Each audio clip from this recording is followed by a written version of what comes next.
A brave mum who went to sleep on Christmas Day and never woke up has been described as someone who was always thinking of others before herself. Lynn Siner died aged 50 at her home on Boxing Day in 2018 after a battle with cancer.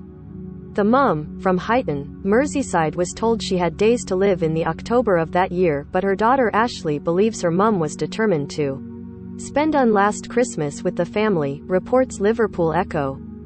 Lynn had been in Marie Curie hospice in the weeks leading up to December 25, 2018, but was allowed home on Christmas Eve to spend the festive period with her. Ashley said it was a special time for her family and her mum also absolutely loved it. She said, "My mum was always thinking of others before herself even though she was so ill, and she wanted to try and make Christmas as normal as possible. It was our tradition every year for myself, my mum and my brother to go to London at the beginning of December for the weekend." Lynn Siner had been in Marie Curie hospice in the weeks before her death. Image, Richard Williams, Wales Online. "My mum loved to go to Harrods and get her special presents from there.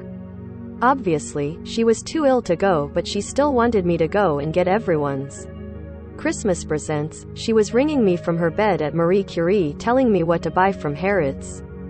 While she was staying at Marie Curie, we brought one of her Christmas trees in from home and decorated it and put all the presents we had bought underneath. We wanted her room to feel very homely.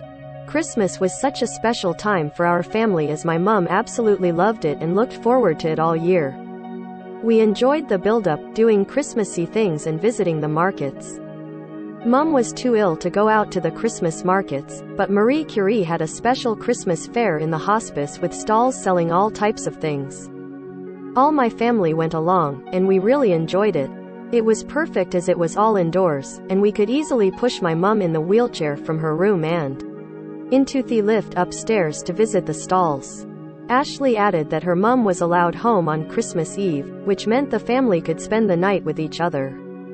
"We all stayed with mum on Christmas Eve and we opened our presents as normal on Christmas morning," Ashley said. "After our Christmas lunch, my mum then fell asleep early afternoon and never really woke again apart from saying the odd sentences, and then she passed away Boxing Day morning. I really do believe she got the strength to make sure she was there for the whole of Christmas Day. We were told in October that she only had days left to live, but she fought on, and I think once she was home, and saw us all together for one last Christmas, she was ready to go. Even though it was the worst time of our lives, we are so glad we got to spend that last Christmas together, and Marie Curie helped make that possible." Lynn was a healthcare assistant at Alder Hey Children's Hospital, and Ashley said due to this she trusted the doctors and nurses at Marie Curie and felt safe and secure at the hospice. Since Lynn's death, the family have raised thousands of pounds for Marie Curie. Most read, Queen got just 15 minutes notice of Prince Harry pulling out of Philip Memorial.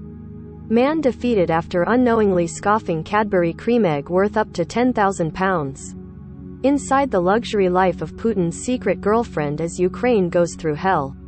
Ashley said, "At the funeral, we asked for donations to Marie Curie rather than flowers, and after that, I thought that I'd like to do other things too. Raise money for the charity to give something back and do something for my mum and the whole family.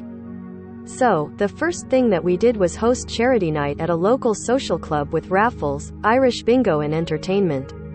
We did a tombola too and got lots of prizes from different companies to auction for the raffle. It was amazing. We raised roughly £4,550 from that event.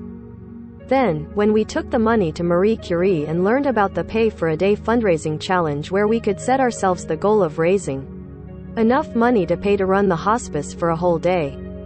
So, we jumped at this and got on with planning our next event, a charity walk. It ended up being a fancy dress walk for family and friends mainly, starting at the Albert Dock and ending up at my mum's house in Dovecot, where we had drinks to celebrate and toast mum. We walked over 10 kelvins and raised more than £3,000.